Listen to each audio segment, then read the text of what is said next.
네, 안녕하세요. 반갑습니다. 오늘은 제가 이제 TMF, 레버리지에 투자한 내용으로 한 말씀 드리도록 하겠습니다. 저는 이게 보통, 일정 비중으로 코스닥에 투자를 하는데, 이제 당분간은 그 금액의 대부분을 어제 TMF에 투자를 했습니다. 지금 뭐 몇 가지 이유가 있긴 한데, 지금 뭐 아무래도 오늘 CPI가 발표가 되죠. 뭐 시장 전망은 6.2%가 전월 대비 0.3%포인트가 좀 하락하는 것으로 지금 컨센은 보고 있고, 뭐 근원으로 보더라도 뭐 5.4%, 그죠? 뭐 0.3%포인트가 하락하는 수준이다. 뭐 이렇게 지금 보고 있는데, 지금 대체적으로는 뭐랄까요? 지금 금리 인상에 대한 우려가 좀 완화되면서 채권 가격이 하락할 것이라고 보는 뷰가 좀 많아진 것 같습니다. 저는 개인적으로는 금리가 이 상태에서 더 높아지기는 어렵다고 좀 보고요.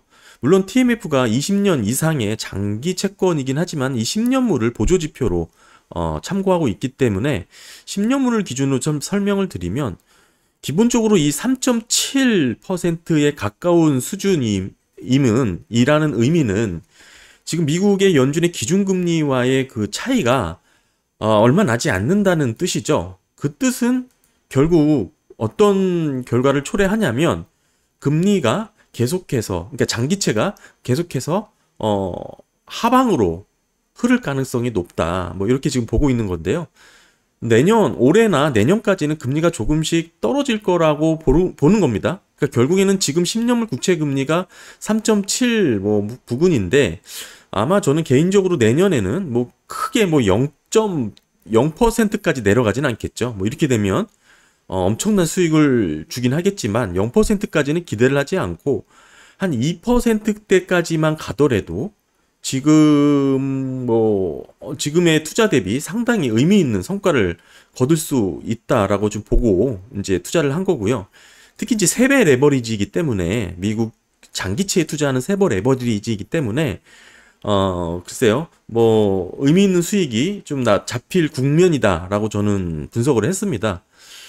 물론 리스크도 있죠. 뭐 예를 들면 생각보다 다르게 예를 들어 이제 금리가 상승할 경우는 이제 뭐 예를 들어 이제 추가적인 손실이 발생할 수 있습니다.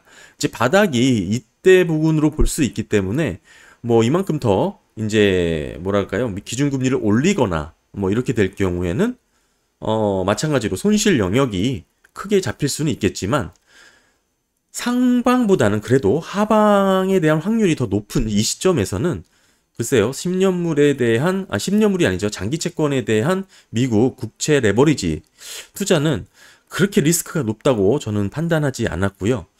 네, 지금 그래서 기준금리가 4.75죠. 패드 기준금리가 4.75고, 지금 10년물 채권과의 지금 벌어진 차이가, 금리 차이가 보시게 되면 135bp, 그러니까 1.35 수준 되죠.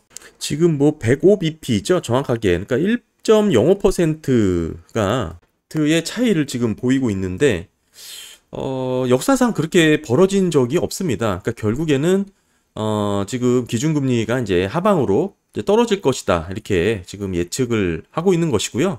게다가 또 이제 경기 침체에 대한 우려가 많이 완화되긴 했지만 여전히 뭐 그런 불안감은 시장에 팽배해 있죠. 궁극적으로는 사실상 금리를 올릴 때 경기 침체가 나타나진 않았고 유지를 하거나 금리 인하기에 경기 침체가 일어났습니다. 이 뜻은 사실상 경기 침체를 확인하고 금리를 인하했다라는 게 더 앞뒤가 맞는 말이긴 하지만 뭐 궁극적으로 어찌됐든 혹시 있을지 모를 경기 침체에 대한 해칭 목적으로도 미국 국채에 대한 투자 지금 진입하는 거 나쁘지 않다. 저는 그렇게 판단을 했고요.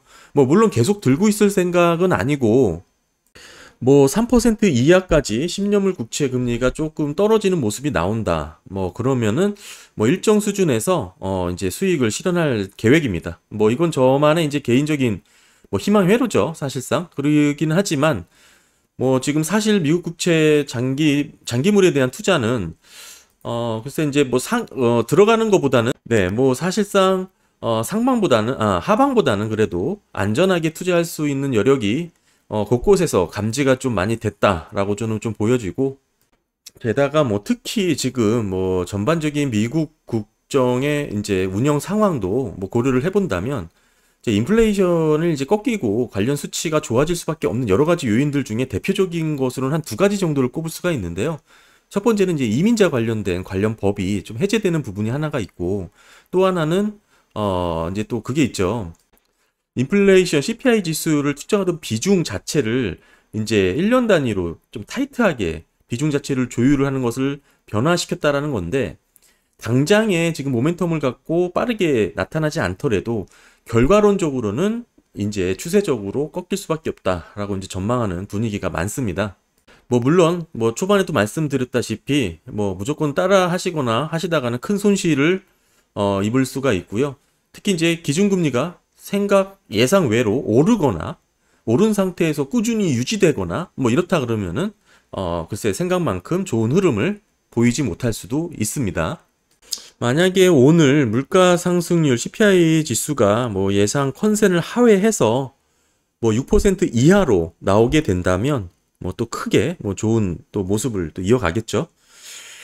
궁극적으로는 경기 침체가 오던 또는 물가 상승률 하락으로 인해서 금리 인하를 하던 어찌됐든 금리 인하에 대한 가능성이 높아졌다라는 점, 더불어서 혹시 있을지 모를 경기 침체에 대한 해지 목적으로 또 투자처로 뭐 괜찮은 방안이 될 수 있다라는 점. 또한 10년물, 이게 20년을 추정하긴 하지만 20년 이상의 장기 국채를 추정하긴 하지만 보조 지표로 보는 10년물과 패드의 기준금리와의 괴리율 차이가 지금 1% 이상 났다라는 것이죠. 역사적으로 이렇게 많이 벌어진 경우가 없다라는 점입니다. 궁극적으로는 금리가 하방 압력을 예상할 수 있는 그런 포인트가 또 된다라는 점. 뭐 여러 가지 이유로 저는 일단은 국내 코스닥에 들어가는 보통 자금을 지금 미국 국채 TMF에 투자를 했다라는 것을 조금 공유하고 싶었고요. 뭐 그 얘기는 사실 지금 코스닥, 스몰캡, 미드캡 언젠간 다시 투자를 하겠지만 지금 몇 종목을 살펴봤지만 글쎄요, 그렇게 눈에 들어오는 종목들이 없더라고요. 왜냐하면 예전에는 가격적인 메리트라도 있었고 기대감이라도 있었는데 지금은 사실 그렇게 좀 많이 너무 올라 버렸고, 또 우리 국내 우리 종목들 같은 경우는 코스닥 스몰캡, 미드캡 같은 종목은 사실상 글쎄요, 이제 뭐 실적이라든지 이렇게 기대감으로 반영되기보다는 테마성으로 뭐 수급 관련해서 움직이는 경우가 많기 때문에 지금에서 진입하거나 들어가는 건 상당히 좀 주저스럽더라고, 개인적으로는. 그래서 여러 가지 종합적으로 고려를 해서 뭐 이런 결정을 내렸습니다. 뭐 한번 이런 정보 저희 개인적인 뷰를 담아서 영상으로 담은 거니까요. 참고만 하시고 뭐 이렇게 생각하는 투자자도 있구나 뭐 이렇게 보시면 좋을 것 같습니다. 하여튼 오늘도 좋은 하루 되시길 바라고 언제나 좋은 결과 있으시길 바랍니다. 감사합니다.